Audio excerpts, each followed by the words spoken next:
Hi, everyone. Welcome to the stream today. It's Miriam, and I'm back with another founder interview. Today, I'm chatting with Stephanie about her journey as an entrepreneur, and she's kind enough to share with me some details and participate in the QUOKA project. So thanks so much for joining me today, Stephanie. How are you doing? I'm great. How are you? Good. Just Saturday, working away. Found your Yes. life. I understand. Where are you based? In Houston, Texas. Okay, cool. I love Houston. Spend a lot of time there. My grandparents are Very in cool. Houston. Okay.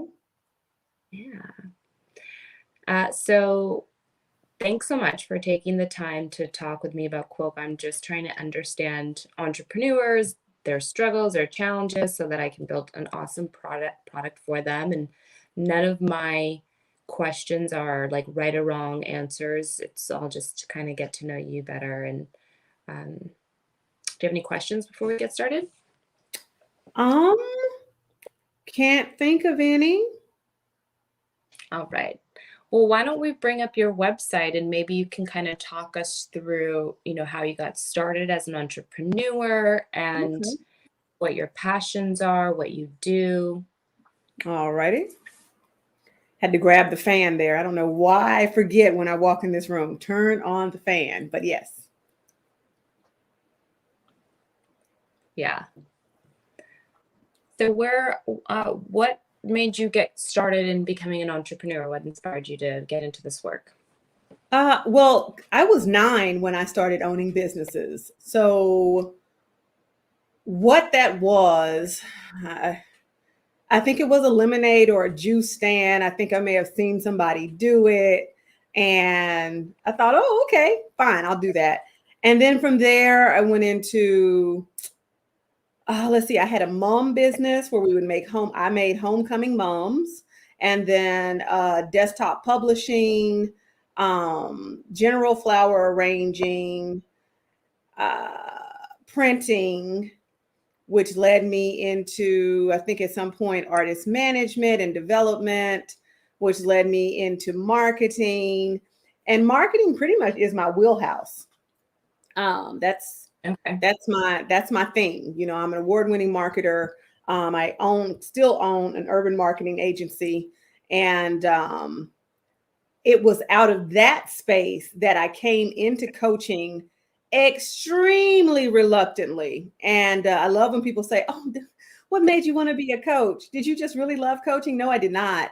I was working on a dating site project and the project went defunct. I thought it would be a great thing for the website to offer, again, my marketing mind, to offer relationship education.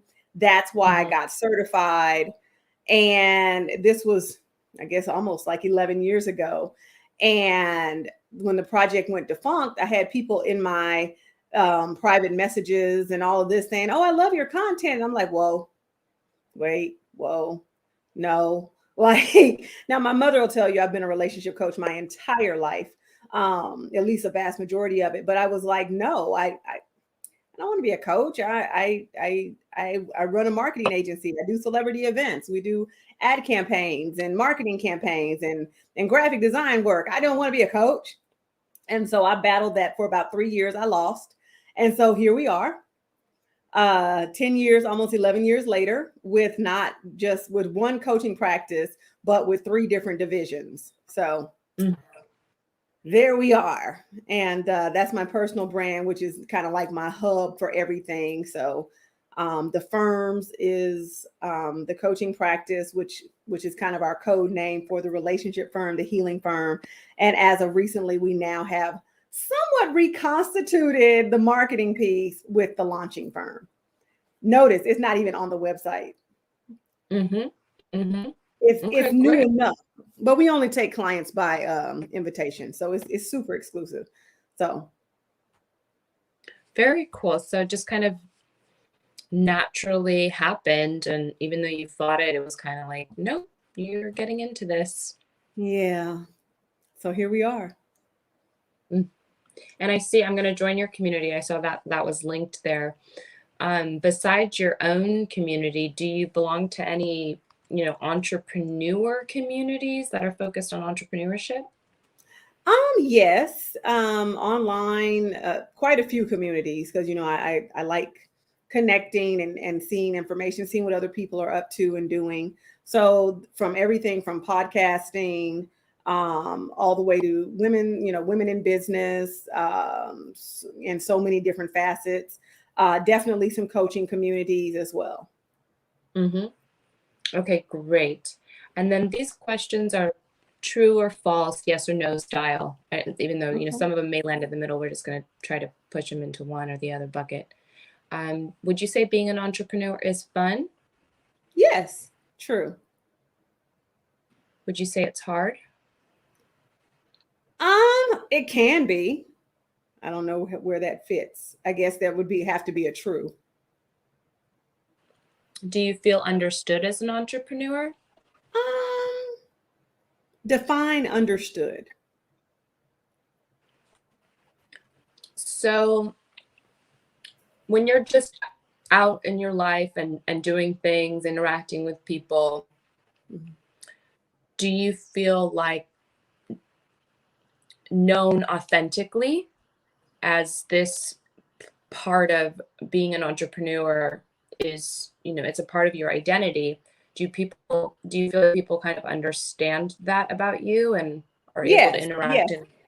yes, I do. Okay. Do you feel listened to as an entrepreneur? Listened to by audiences, listened to by my peers. Which one?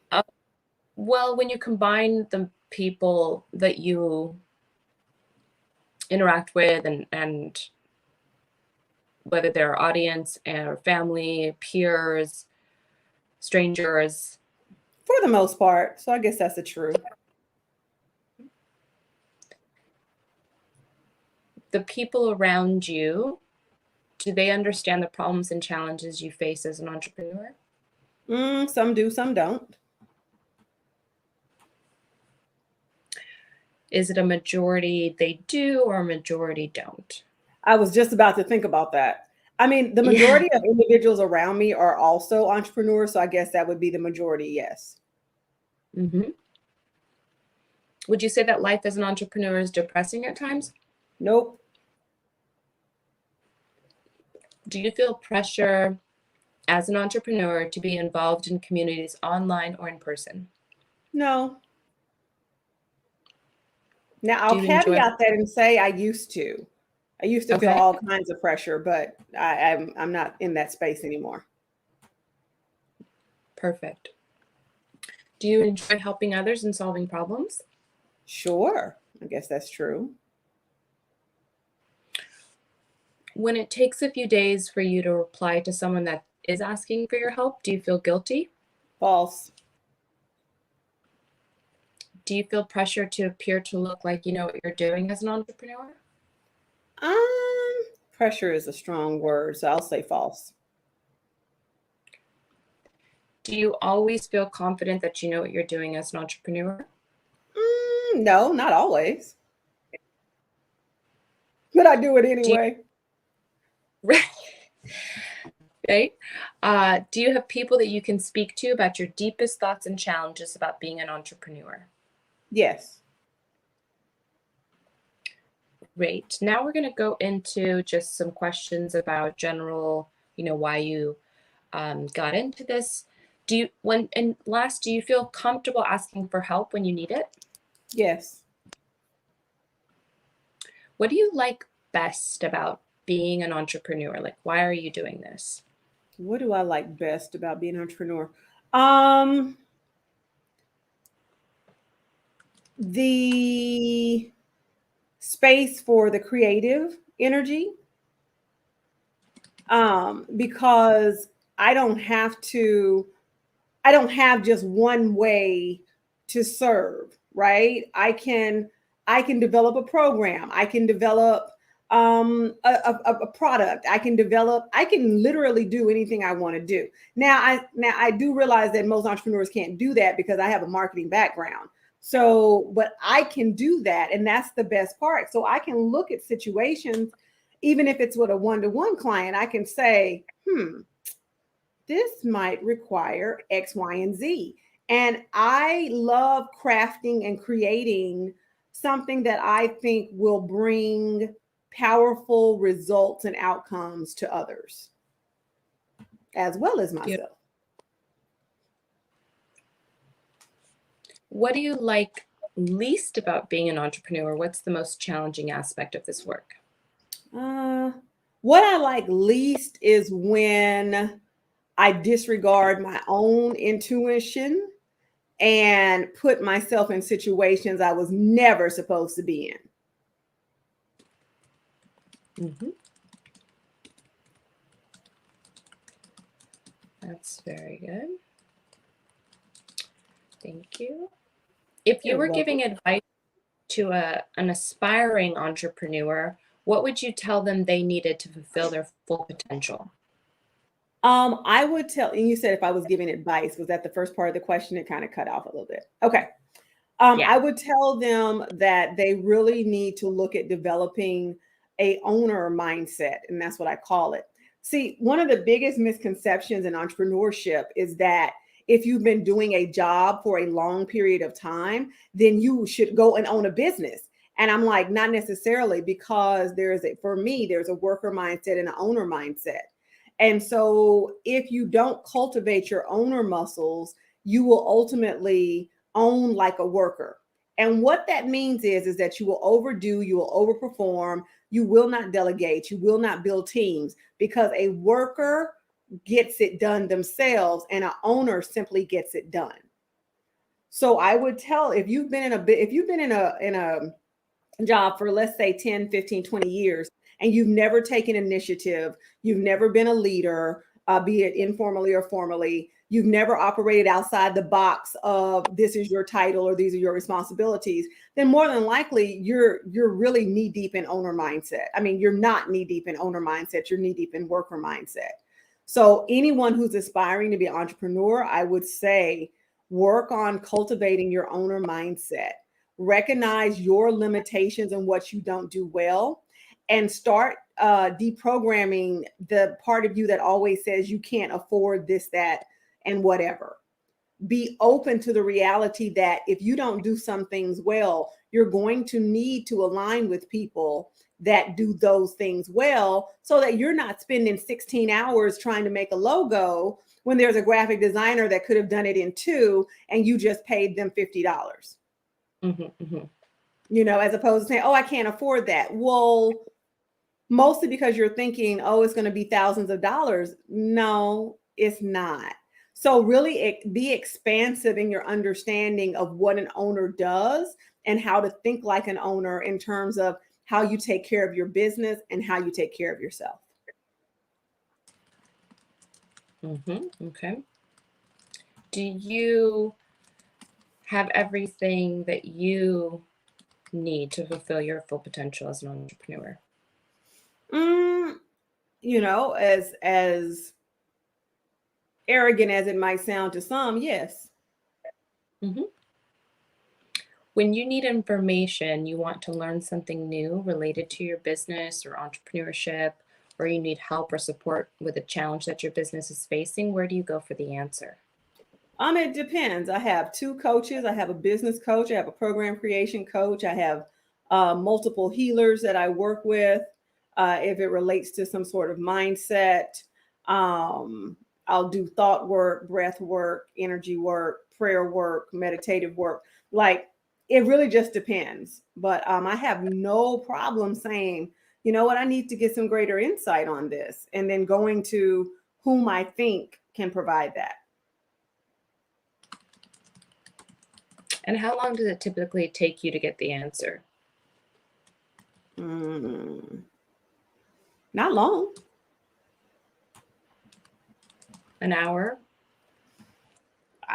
Maybe, depending on who I'm talking to. I mean, if I have to make an appointment with someone, you know, to have like a session or whatever, it may take days, contingent upon availability. But if it's a quick question, I mean, most people answer those for me, you know, within an hour, I guess, maybe less. Okay, perfect. Now let's talk a little bit about your mental health. How would you rate your overall mental health on a scale from 0 to 10? 10. How does that make you feel on a scale from 0 to 10? 10.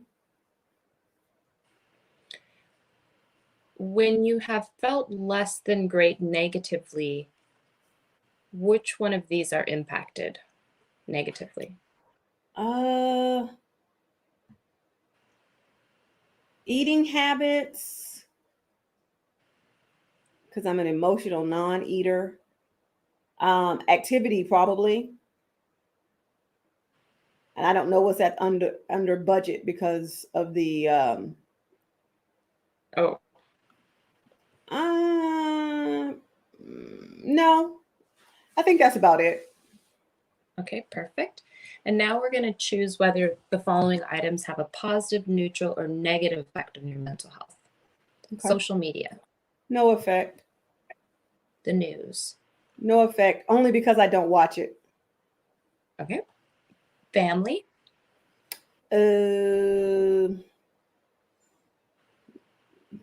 Well, that's going to be weird. Both. The negative ones have been sequestered out of my life, and the positive ones are still here. Like, so it balances out. exactly. I'm like, I'm not sure how to communicate that. What about friendships? Positive, Work, positive, volunteering, giving back, positive, romantic relationships? no effect. No, Which no, has the most? you got negative. You put negative. I said no. Oh, that's right. So sorry. Thank you. No worries. Which has the most positive effect on your mental health? Other. Okay. Me.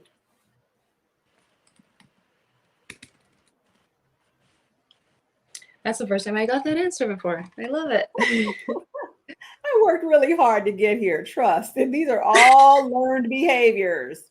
This would not be the case about a year or two, maybe even 10 years ago.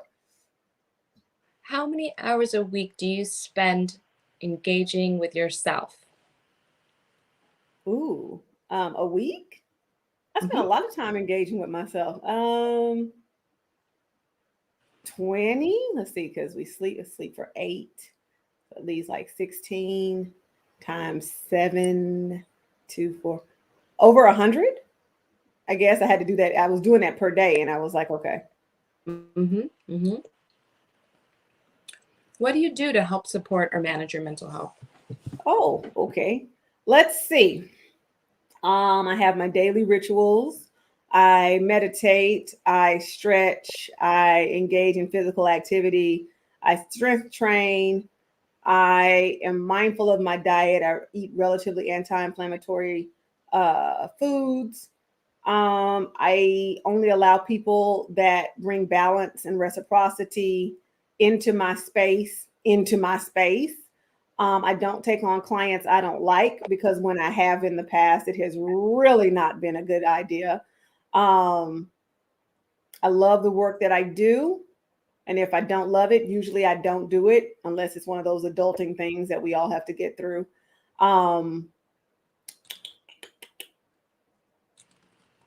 really I self-check myself. Honestly.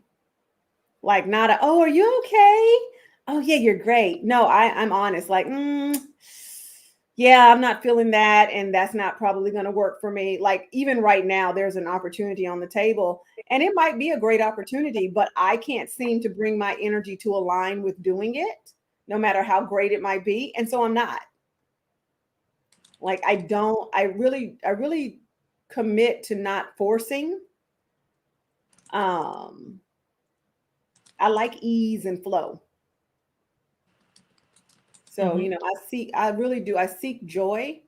And where there's not joy, I seek answers. And when I get answers, I take action.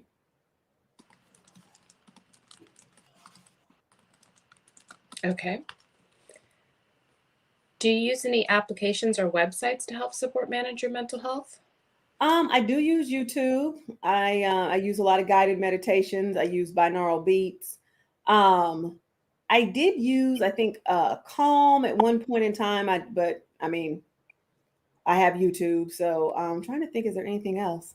Okay, so this is going to sound insane, Miriam, but Okay. I do play a little game every on my phone. I have one game that becomes kind of my time waster, and this, I guess, this last few months, it's been a game called Pocket Styler.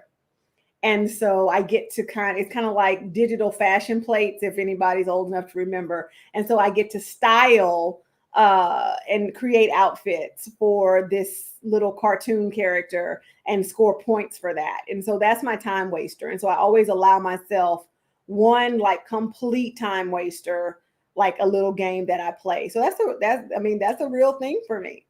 Mm-hmm, mm-hmm. And I because it's get, a game, I get to be challenged a little bit. yeah, that sounds fun. Yeah, my time waster right now is TikTok. I'm Oh like, yeah, I have a TikTok account. I have a few TikToks on. I have like 9. That was yeah, another outlet. Like I didn't want to be like, oh my God, I'm gonna be a rock star on TikTok. No, I just thought, I'll make a few videos. Let's see what happens. yeah. And I watch them too. They're just so people are very entertaining Very and much so. I'm like, this is hilarious. And then I'm like, did I just watch a 60 seconds of a snail You did. crawling You did do across? that. Yes. With great background music, though. You were enticed. It is okay. No judgment. Can you share with us a time when you felt mentally unhealthy or imbalanced? Hmm.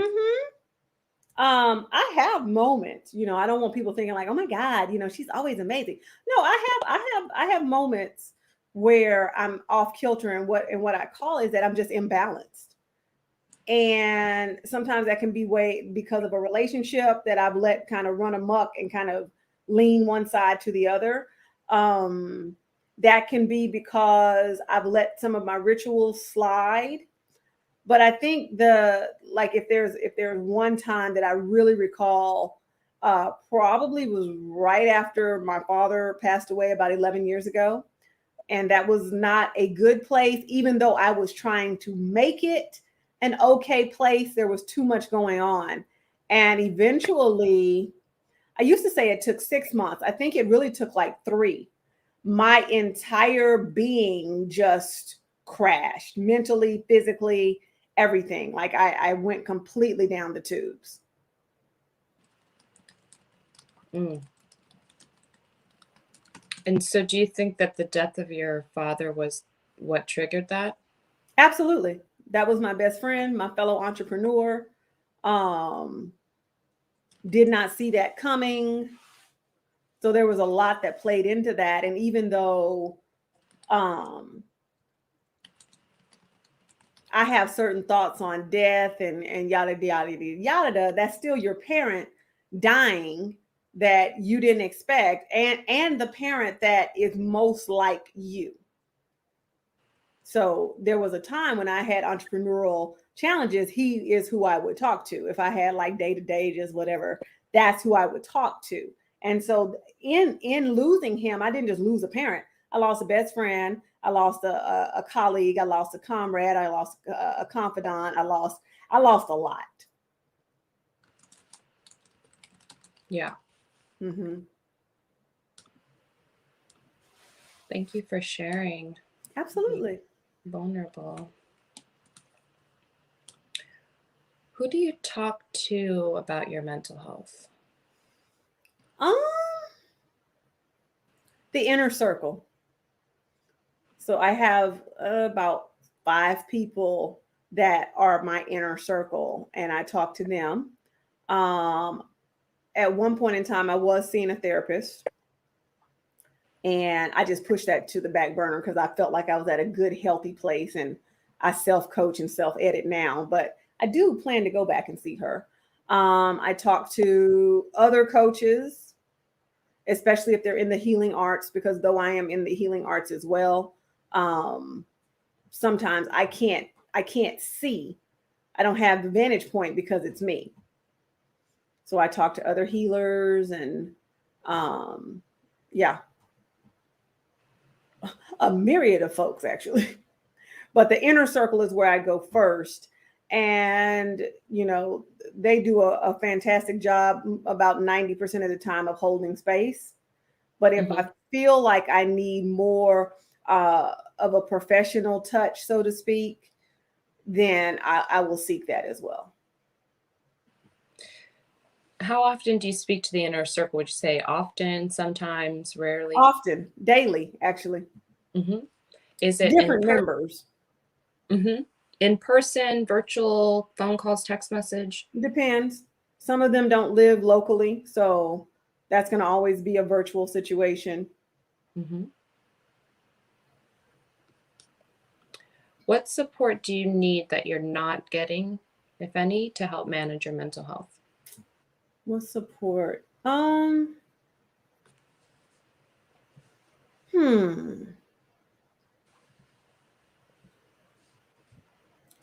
can't really think of anything.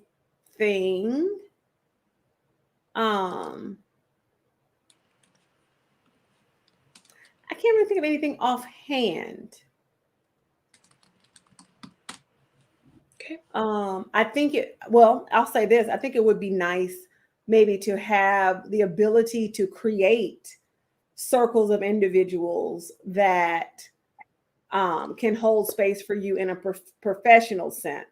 So maybe like I would be willing to pay money to have access to maybe like my own dream team. Like let's say there's a whole website and the website has these people or whatever. But for a particular monthly rate, I can choose 5 people to be my dream team.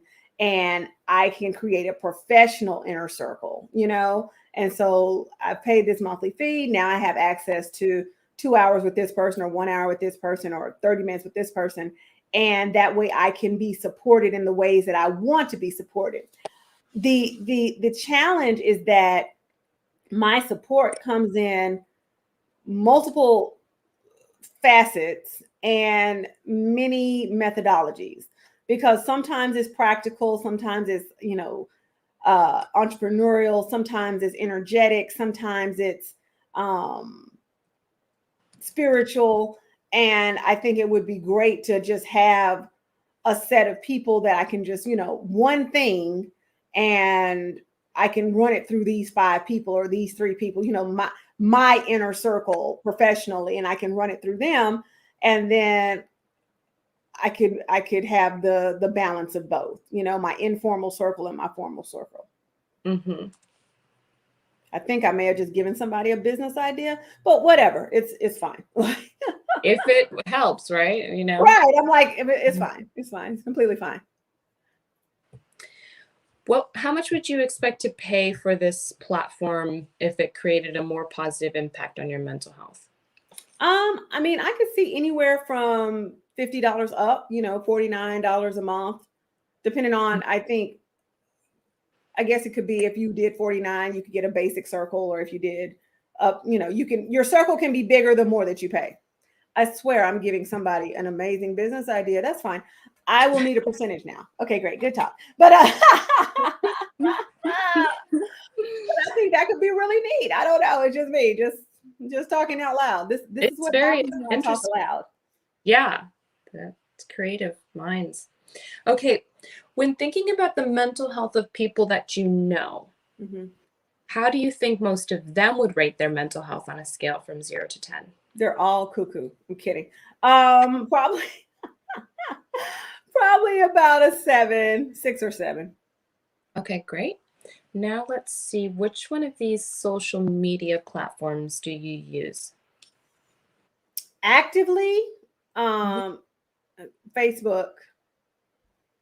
TikTok, Reddit occasionally, Instagram occasionally, Twitter really occasionally. Okay. On average, how many messages do you receive a day? Probably over 10. And how does that make you feel? I mean, I have no feeling. It's fine. And how many messages do you send a day? Who knows? Probably over 10. And how does that make you feel? It's fine. Okay, great. Now I'm going to see if is it possible for you to share your screen, and I'm going to send you a link, and I would love for you to think out loud as you're looking at the link that I send Okay. you, and then we'll share You're it sending that too. in the private chat? Yeah, Okay. here it comes.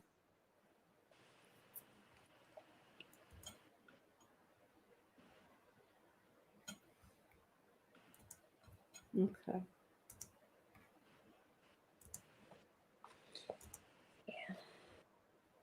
And then do you see how to share your screen too? Oh yeah. So Well, we use StreamYard, so no biggie. it's great, right? I love it. Yeah, I really dig it. Okay. Okay, so just think. So okay. Can you see? Mm-hmm. Okay. Yeah.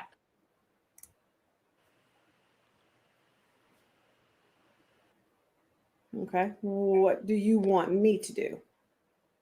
Just go through the website and tell me what you're thinking as you're seeing it. Well, first of all, the marketer in me loves the imaging. The copy of being a founder is exhausting. To me, is erroneous. It can be exhausting. And that only matters because if somebody sees that and they feel like I do, then they might be like, oh, well, I'm not exhausted, so this might not be for me, when this could very well be very helpful.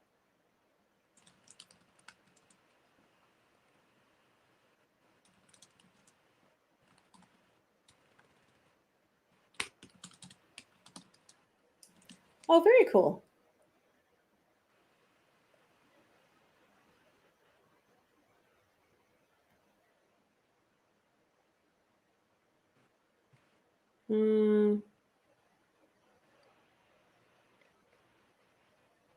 Maybe empower your mental health in the middle is better versus increase, because health is not really increased. It's better.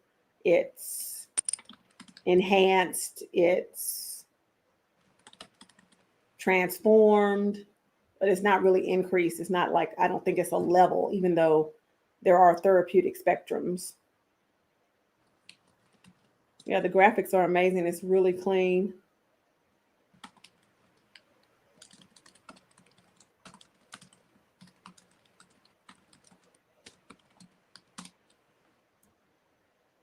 Yeah, here we go again. Are under an extreme amount of pressure? No, they may be under an extreme amount of pressure. I would just really like take any language that is clearly dogmatic and definitive. Very true.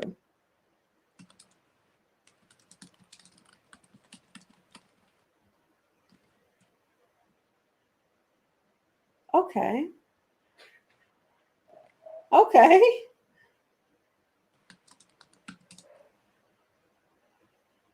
Very cool. Okay.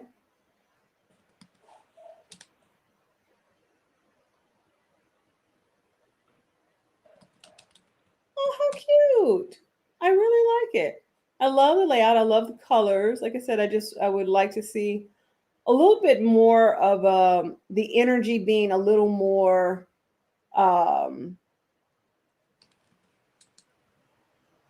supportive. I guess right now it feels a little heavy with the is exhausting, and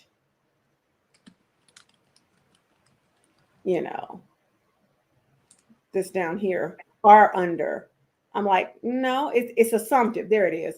The assumptive language, because for someone like me who does their work and doesn't enjoy the narrative of pressure, and then I would probably say, oh, this isn't for me. But it could very well be for me. I think this is amazing. This is an amazing platform that could be extremely valuable.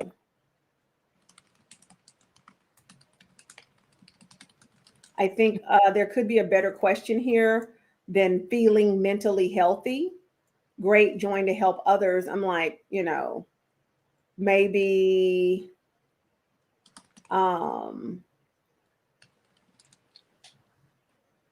it could be something as simple as do you want to help others?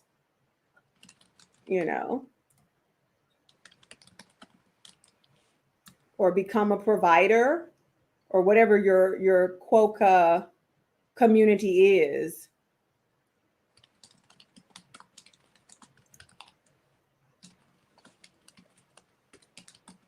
Okay. Join our team, serve others, something like that. Because at the end of the day, that's an opportunity.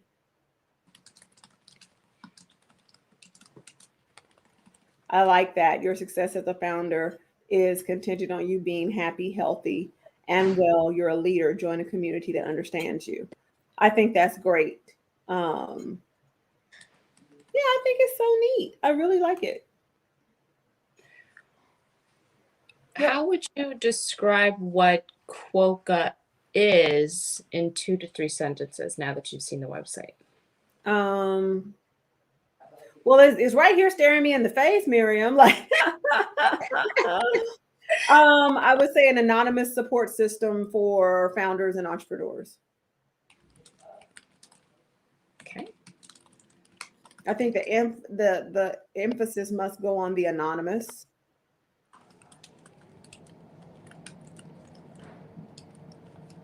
Okay. I might also change this first photo that's in the header, just because she has on headphones, and so it's not really clear what she's doing. But that's just me. Since you did ask. Anything else you want me to look at? No, that's great. All of this is just fantastic feedback, and I'm glad that you liked it, and I appreciate those comments, because you're a marketer, and I did that by myself, and I still have so many things. I'm like, oh, I look at it all the time. I'm like, I want to change like so much of it. We all do it. So yeah, like some people really love the colors. Some people are like, oh, these colors are too much. Like it's just it's all over the place, Yeah, I think the colors are good, and they're fresh, and they're forward, and they're modern. And they're inclusive. Yeah, which I believe that's what you were going for. Very well. So I'm not stuck on changing a lot if it's accomplishing its goal, right? With getting people to sign up. I'm like, well, the message must be resonating with some people. Exactly. Like I said, it's inclusive. It doesn't say, oh, this is for girls. Oh, this is for, it's, to me, it looks very inclusive. And very clear. Like, it's a really clean design. I love it. Thank you. Thank you so much. Okay, cool. So that was all of the questions that I had for you. Do you want me to add you to my email newsletter? Is just really the last one that I always ask Sure. people. Okay, great. And is there anything that I can do to support your work? Because I really appreciate you taking time out of your day to answer my questions and chat with me. Well, awesome. No, I'm in the middle of launching a mastermind, which is focused around epic abundance. So I'm excited about that, and we're enrolling people right now. So if by chance you know of anyone that may want to experience abundance in their life, love, business, and body, then maybe they'll take a look and go over to myepicabundance.com. Perfect. I definitely can share that. We can post it on social and send it out in one of my Zen Zone newsletter community. Probably would resonate really well with that epic abundance. I love it. Yes, I can do that. All right. Well, thank you so much. And if you need anything ever, just let me know. I'm here to support. Yay. It was wonderful to meet you and learn a little bit more about you. Wonderful to meet you as well, Miriam. Have a great Saturday. Thanks. You too. Okay. Bye-bye.